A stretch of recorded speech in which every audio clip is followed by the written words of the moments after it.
500 years back పోర్చుగీస్కి సంబంధించిన balm Jesus అనే అత్యంత ఖజానాతో నిండిన నౌక ఇండియాకి ప్రయాణిస్తుండగా మార్గమధ్యంలో మునిగిపోయింది. రీసెంట్గా అందులో 2000 బంగారు నాణేలు తవ్వకాల్లో బయటపడ్డాయి. ఒకసారి ఈ బామ్ జీసస్ అనే నౌక కథ ఏంటో చూద్దాం. మార్చ్ 7, 1533లో బామ్ జీసస్ అనే నౌక పోర్చుగల్ నుండి భారీ మొత్తంలో బంగారం, వెండి, రాగి, రత్నాలు అండ్ ఏనుగుదంతాలతో క్యారీ చేస్తూ ఇండియాకు ప్రయాణించింది. ఈ నౌక సరిగ్గా ఆఫ్రికా ఈస్ట్ కోస్ట్ ని క్రాస్ చేస్తుండగా భారీ తుఫాను ఆ సమయంలో సంభవించడంతో ఈ నౌక ఎవరికీ కనిపించకుండా పోయింది. ఆ టైంలో ఇప్పట్లా GMDSS ఎక్విప్మెంట్ అనేవి లేవు కనుక ఆ షిప్ అనేది ఎటుపోయిందో ఎక్కడికి పోయిందో ఎవరికి తెలియకుండా పోయింది. ఈ నౌకలో ప్రయాణిస్తున్న నావికులు ఎటుపోయారో అండ్ ఈ ఖజానాను మోస్తున్న ఈ నౌక ఎక్కడికి పోయిందో ఇంతవరకు ఎవరికి ఎలాంటి ఆచూకీ లేదు. శతాబ్దాల పాటు ఈ నౌక అదృశ్యం అనేది మిస్టరీగానే మిగిలిపోయింది.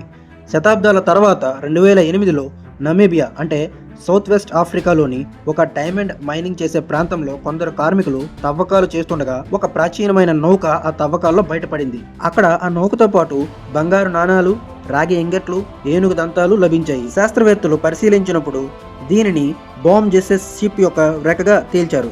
ఈ నౌక తవ్వకాల్లో సుమారు 22 టన్నుల రాగి ఇంగట్లు, 100 కంటే ఎక్కువ ఏనుగు దంతాలు అండ్ 2000కు పైగా బంగారు నాణేలు, వెండి నాణేలు లభ్యమయ్యాయి.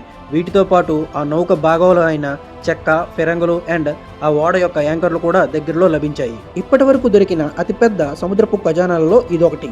500 ఇయర్స్ తర్వాత కూడా బంగారం నాణాలు అండ్ రాగి నాణాలు, ఏనుగు దంతాలు పాడవకుండా ఉండటం శాస్త్రవేత్తలకు ఆశ్చర్యాన్ని కలిగించింది. అసలు సముద్రంలో మునిగిపోయిన నౌక ఎడారిలో ఎలా ప్రత్యక్షమైంది?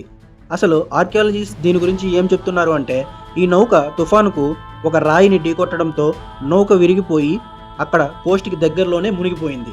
బట్ తర్వాత కాలంలో సముద్ర జలాల నీరు అక్కడ నుండి ఇంకిపోవడంతో అక్కడ ప్రాంతం అనేది ఎడారిలా మారింది. తవ్వకాల్లో మళ్ళీ ఈ నౌక యొక్క శిథిలాలని ఈ ఎడారిలో కనుగొన్నారు.